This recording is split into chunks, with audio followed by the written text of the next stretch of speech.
زما تاسو ټول ورونه یې دوستان یې او هغه چاته مسلمان هغه دی چې دی به بل چا له هغه خوښۍ کې ځان لی لا یؤمن احدکم حتی یحب لاخیه ما یحب لنفسه ځان له چې څه خوښی بل له ځان له هم دا خوښ وم چې زما بچې زما نصیب خدای عالمان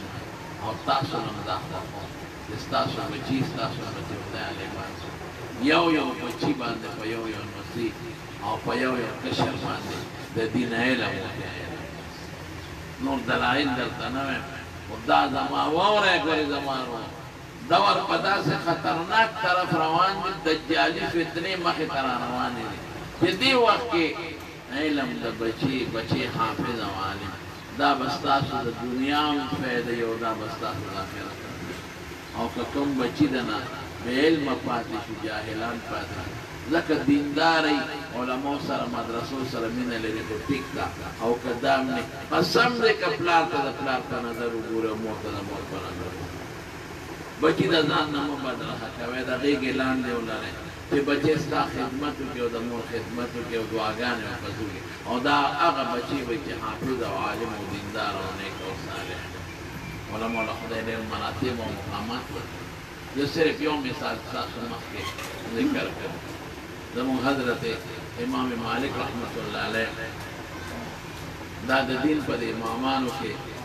مشر امام او امام ابو حنیفه رحمت الله علیه دا دواړه په دې امامانو کې شیخان وته دې د ټوله زندګي په مدینه شریفه کې تېره شوې ده مدینه منوره او دې دفن هم په مدینه منوره کې او په مسجد نبوي مبارک کې به د حدیثو درس کوه او ګدی به هغه ځای پرته وه چې کوم ځای د عبدالله ابن مسعود رضی الله عنه ګدی پرته او عبدالله ابن مسعود رضی الله عنه ګدی به کوم ځای وه د حدیثو چې کوم ځای به حضور پاک مبارک اعتکاف کوه ډېر قیمتي ځای دی فی روضة من ریاض الجنة اوس پکې د دوو رکعاتو ټیم چاته نه میلاوي مختصر درته وایم دغه ځای کې ناست دی د حدیثو د یو سړی راغی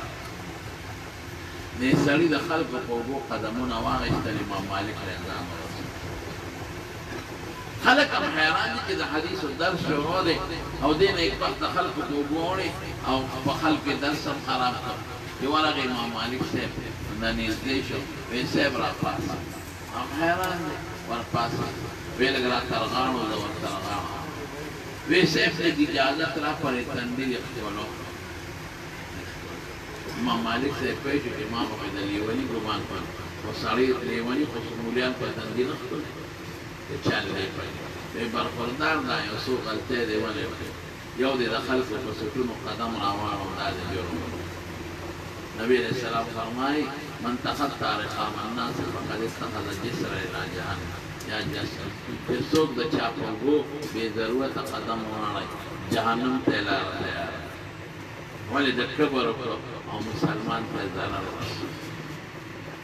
دویم دی په ما د حدیثو درس بند که دا دی ګناه وګڼو او دریم دلې راپاڅولم راغاړه د ما سلم څه چپ شوي او بیا په تندي دې ښکل کړ او سړی ورته وي حضرت دا څلور غلطۍ مې وکړه یو حرص ته وجل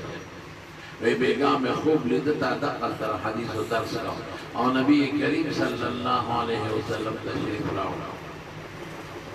وی راتلو سره ملګري ورسره وی مالک ابن انس امام مالک څه شو وی چا ورته وی صاحب ستا په ګدۍ ناست دی او د حدیثو درس کوي وی اواز کوي وی تا ته چا وی حضور پاک مبارک دی غواړي وی ته پاسېدې او تر د فنای دا ولیدې داسې رپېدل وی نبی علیه السلام مبارک ځان ته نږدې کړې او په تندي ښکل کړې او راغاړه یې باسه او درته وی مه یارېږه ورس پیغمبر علیه السلام مبارک ځان ته امام مالک راته راغاړه باسې او ښکلی یې ولې دا مینه ورسره هغه ته پته وه چې زما مشر بس دې سړي په لاس کې اخیستی دا ګویرونو ذهن کې واچوه مثبت سوچ کې منفي سوچ مه کوه دا سوچ کې چې د پیغمبر مبارک مقصد څه یا ایها الرسول بلغ ما انزل الیک چې کوم قرآن تا ته خدای لېږلی دی خلکو ته ورسوه ويعلمهم الكتاب والحكمة ويزكيهم إنك أنت العزيز الحكيم. دا مقصد قرآن خلقت رسول دی سنت او دا قرآن تشریحات او مسائل دا دین باغی خلق ویول دی خلق دا عقیده و دا عمل و دا اخلاق اصلاح رشتیا وای نن اغا قرآن او دا پیغمبر سنت سوک رسائی علماء رسائی محمد رسول دا دا پیغمبر مشن دی جمع دی که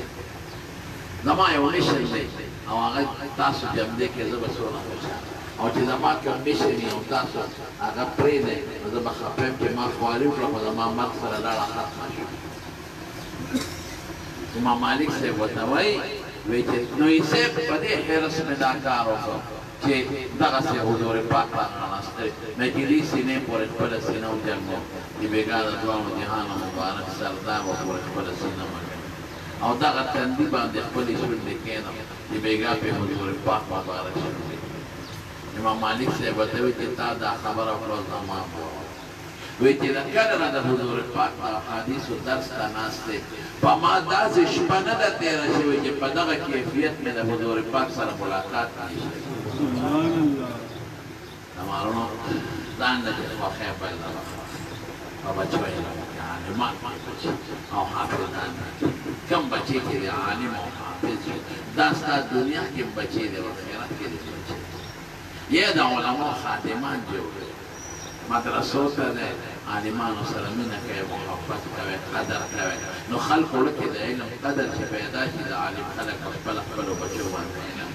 قسم دې دغه بچې باندې جاهل نه ډېر خلک یې مونږ ته وایي بچې په انګلینډ بچې مې په امریکا کې دی خوشحاله ډېر پکېدل ویل دی ځان له ښځه مو کړو چې ډېر خوشحاله دی او غټ ډګري ماینډرېشن صفت ولای بچے په امریکا کې راځي مې د دنیا ډاکټران په امریکا کې زما پیسې دا سبا دلته مړ ځنه بدل بل کړي دوی نه هلته نه سبا بدل تمړې غسل په بدر کې دوی په امریکا کې خبر بدل بل کړي ښکته کوي بل مسلمانانو دوی په امریکا کې پټراک دي لګا دوی هغه دوی په کار دي پلار ته ناشتي مور ته ناشتي هغه ځان کدنې او دی وته سورې یاسین وایي هغه دوی په کار دي چې پلار ته ناشتي او کلمه شهادت ورته وایي هغه دوی په کار دي چې پلار له ګوتې وتړي د پوزله ولا وتړي هغه دوی په کار دي چې پلار له قبر ته دننه ښکته کړي په لحد کې الله ته جنازه هغه دوی په کار دي چې کوم دوی درې ورځې ناست دي دردمند دي پلار ته دعاګانې کوي ثوابونه مور ته دعاګانې کوي د دې مولانا صاحب ته برکت ده نن څونه علما به راغلي پرونه بله جنازه کې به څونه علما تاسو ته خپله پته او چې دا تاسو نو په شوق په ګرمۍ کې دا ناست دی نو ډېرو مړي کېږي او خلک ولځي لیکن دا به ستاسو یو بل سوچ کې دلته کې ناست نه مولانا صاحب بل مولانا صاحب والد صاحب زما دا خبرې په بدو ما سمعي زه به هغه خبره کوم چې مې ځان لپاره د تاسو لپاره بچي عالمان کې حافظانې کې د پیغمبر مبارک اخلاق او قیمت او خایه او که د نه داسې نه کېږي نو د علماو حافظانو مدرسو قدر وکړئ دجالي فتنونه به په دې بچ کېږي زه پرون مې مېلمانه وم مې ورته سهار نه مېلمان ډېر زیات زما څو ورځې مخکې والد صاحب وفات شوي ډېر مېلمانه وسمال مولانا صاحب خو زموږ د زړه نه مفتي صاحب خوښ دی ډېر ښکلی عالم دی ډېر ښه خدمت کوي د مدرسې د جمع دعا وکړي یا اللہ نی والے نے محترم حضرت مولانا صاحب رحمۃ اللہ علیہ اللہ دا قبر اور آخرت نور درجات نصیب خدا دا قبر تیارے پھیلانا کے اللہ لوے سفر دا آخرت دا خوشحالوں کے خدا پاک روح دا صحابہ او دا مجتہدین و دا نیکان و صالحین و دا ارواح و سرمر کرے الہ العالمین انسان دے کسی تفسیرات شوی معامل خدای زما والده د دې والد صاحب زما والده ستاسو چې کوم مشران وفات شوي خپلو مشرانو ته دعا کوئ دا دعا وي دپاره ډېره لویه ده چې دې وي ټول دې الله وبخښي چې څوک بیماران دي الله ټول له شفا ورکړي بالخصوص په دې کورونا کې ډېر خلک پراته دي الله یې ټولو له شفا ورکړي خدای دا د امت مسلمه نه خلق کړي او پروردګاره د څومره علما پکې زموږ ګڼ شمېر علما د مولانا عزیز الرحمن الزهروي صاحب رحمت الله علیه مفتی نعیم صاحب رحمت الله علیه ګڼ کسان خدای پاک دې ټولو په قبرونو انوار لاندې خدای دې چې چا جنازه